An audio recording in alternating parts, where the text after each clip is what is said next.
El balance calórico, es decir, cuánto comes y cuánto gastas, es el principal determinante de que aumentemos de peso o bajemos de peso. Aunque te digan por ahí que las calorías no importan, esto es totalmente erróneo. Realmente las calorías son el factor más importante a la hora de determinar el peso corporal. Sin embargo, en absoluto es lo único que importa. De hecho, existen multitud de factores que van a impactar de manera positiva o negativa en nuestro peso corporal. Una de estas cosas es lo que se conoce como partición energética. Seguramente nunca hayas oído hablar de ella, pero es muy importante. En este vídeo te voy a explicar en qué consiste. Imaginaros dos amigos que en la edad adulta se apuntan al gimnasio. Uno de ellos siempre ha sido delgado, ha estado delgado y ha sido una persona físicamente activa, y el otro amigo, a la contra, siempre ha tenido un poquito de sobrepeso, incluso algo de obesidad, desde que era niño. Como digo, ambos en la edad adulta pues comienzan en el gimnasio porque quieren perder grasa corporal. Aunque los dos pueden llegar a unos niveles de grasa corporal parecidos, sin duda a la persona que ha tenido obesidad de pequeño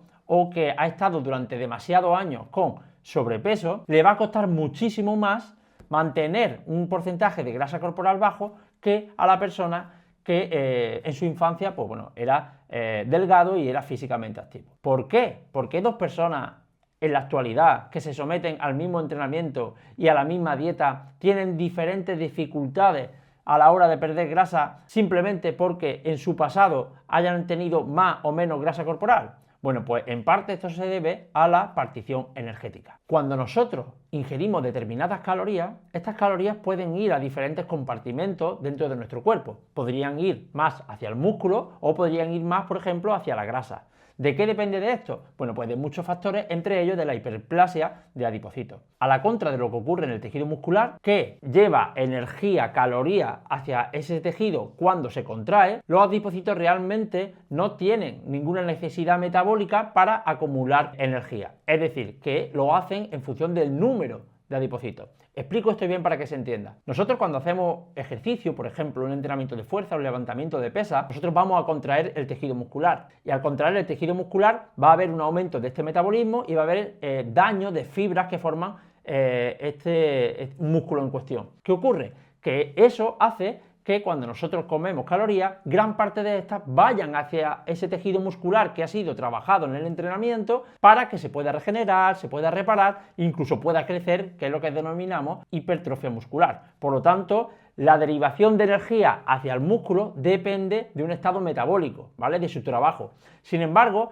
la derivación de energía hacia la grasa no depende de ningún trabajo metabólico, ya que los adipocitos no se contraen. Dependen principalmente del número de adipocitos que haya. Por lo tanto, personas que tengan una gran hiperplasia de células adipocitarias van a tener una partición energética no adecuada, es decir, sus adipocitos van a demandar gran parte de la energía, incluso aunque consuman las mismas calorías que otra persona. En otras palabras, cuando has pasado demasiados años, sobre todo en la niñez y en la infancia, con sobrepeso o obesidad, vas a tener un aumento del número de adipocitos y esto va a hacer que te cueste muchísimo más perder grasa que otra persona que tenga un menor número de adipocitos porque lleva muchos años manteniéndose delgada. Pero además de esta partición energética, un aumento del número de adipocitos también va a tener un impacto en nuestro apetito. Es decir, que personas que tengan un mayor número de adipocitos y también un mayor tamaño de adipocitos seguramente tengan más apetito. ¿Por qué? Porque cuando nosotros vamos acumulando grasa,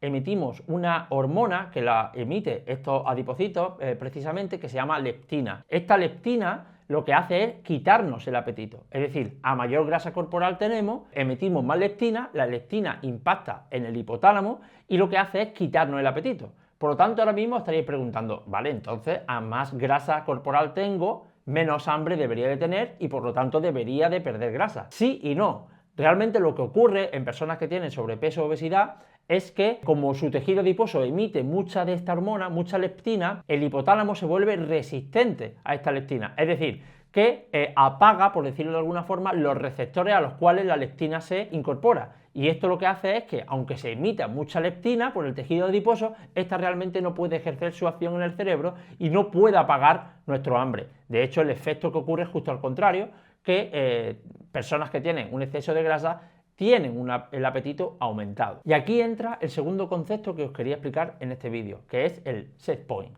¿Qué significa set point? El set point es una especie de termostato que tiene nuestro cuerpo que regula nuestro peso corporal.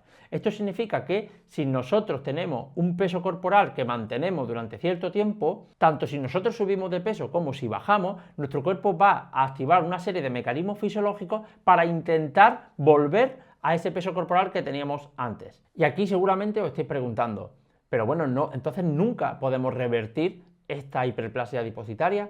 Sí y no. Tenemos que saber que cuando nosotros acumulamos grasa, sobre todo en nuestra infancia y en nuestra adolescencia, sí que va a haber un aumento de la hiperplasia, pero este no se da de manera tan significativa en la edad adulta. En la edad adulta, cuando nosotros acumulamos grasa, se debe más a la hipertrofia del adipocito, es decir, el aumento del tamaño de esta célula, más que el aumento en el número de células. Además, tenemos que saber que la vida media de un adipocito es de entre 7 y 10 años.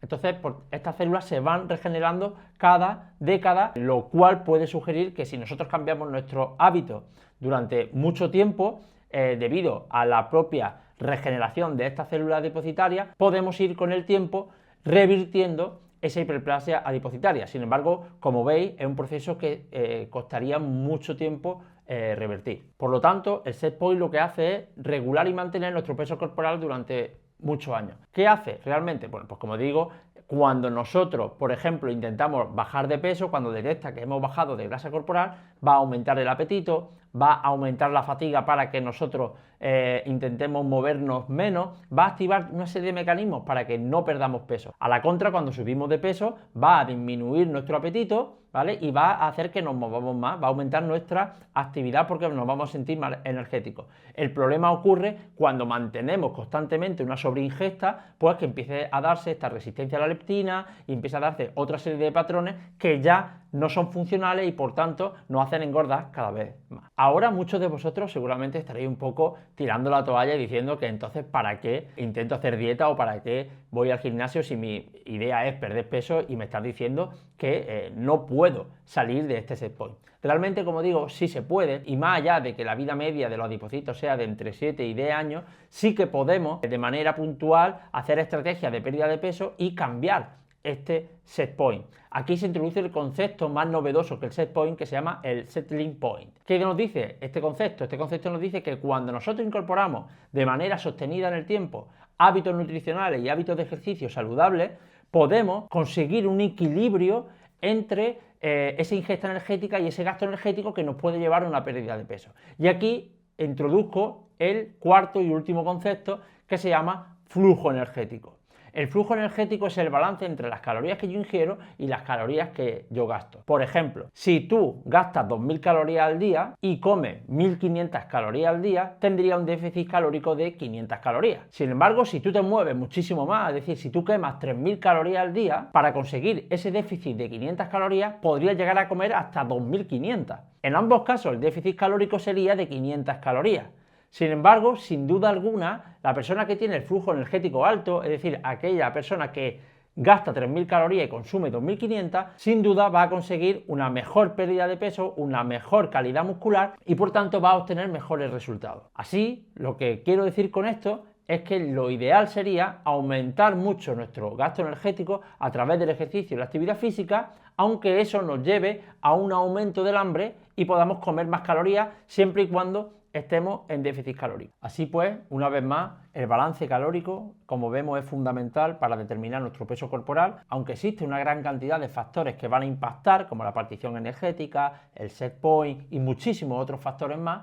Realmente vemos que modulando nuestro gasto energético y nuestra ingesta energética, sobre todo en este último caso que os he puesto de aumentar nuestro flujo energético, es decir, gastar más calorías aunque comamos un poquito más, va a ser sin duda mucho más eficiente para conseguir una pérdida de grasa o conseguir un buen peso corporal.